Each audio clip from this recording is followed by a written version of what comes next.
So first things first, we have a brand new Hall of Heroes, Selene the Wind Runehammer Black. She's not called that anymore. She's called the Runesmith. So if you guys are not familiar with Selene, she is very similar to Megan. She does attack buff, she does defense buff, she sometimes does a shield if she feels like it.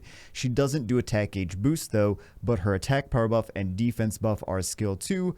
Her skill 3 is a passive, which means that every time your teammates have attack power buff and they attack, they can possibly do a defense break to the enemies, and then kind of on the flip side, if they have defense buffs, they can do attack power breaks to the enemies as well. And then she has a skill 1 stun. Even if you don't like Selene, some people like Selene, some people don't, but even if you don't like her, it's still a nice skill up because we haven't really had too much time, unless you like to spend money, we haven't really had too much time to get enough sculpts for those runesmiths,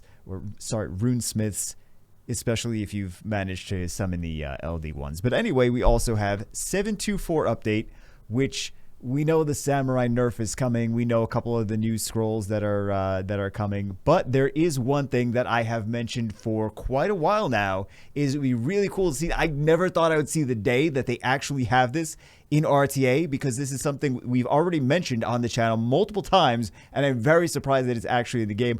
Also, well, we'll talk about that maybe later, but 724 update, 9th anniversary special events. We already talked about these in a previous one. We also have the 9-year Transcendence Scroll, special scroll that summons Nat 5 monsters, 9 Nat 5 monsters of fire, water, wind. It's the same thing as the event, except that it's in a scroll form. And then we have the 9-year Legendary Scroll. You basically have a blessing where already built in, where you choose one of 3 monsters over here. Total of 3 monsters, 1 from each fire, water, wind attribute of the same default grade will be summoned. You can pick 1 monster to obtain. Same thing with the 9-year special scrolls. We also have 9th anniversary special gift. I guess that's nice. It's just free extra stuff. We do have, what is this? I don't even remember. Oh, the World Arena building skin.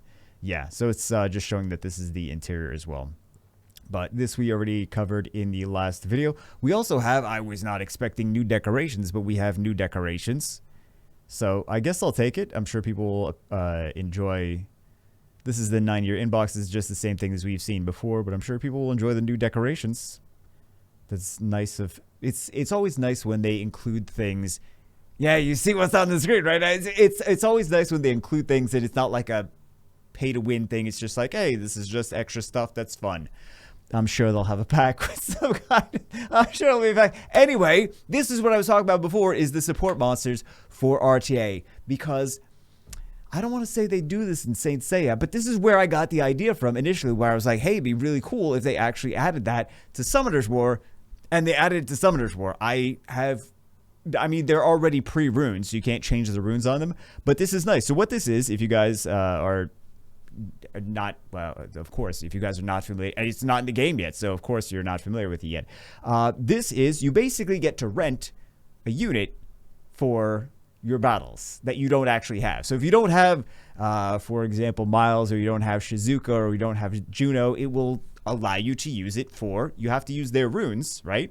But this is actually really cool.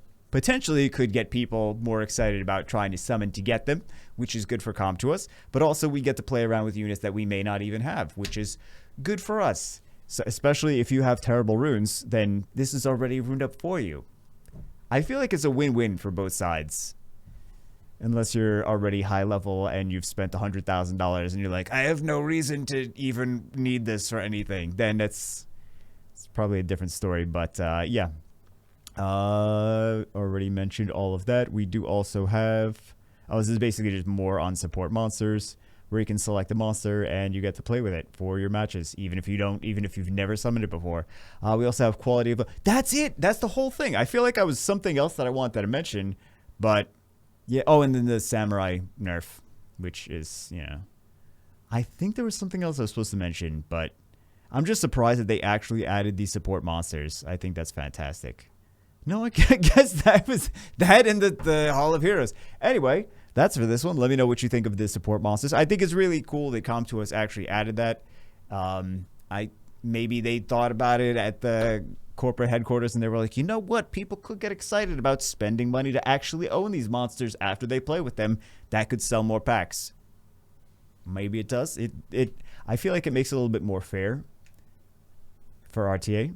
which, whatever. Anyway, that's it for this one. Hope you guys enjoyed it. Let me know what you think. I will see you as always in the next one.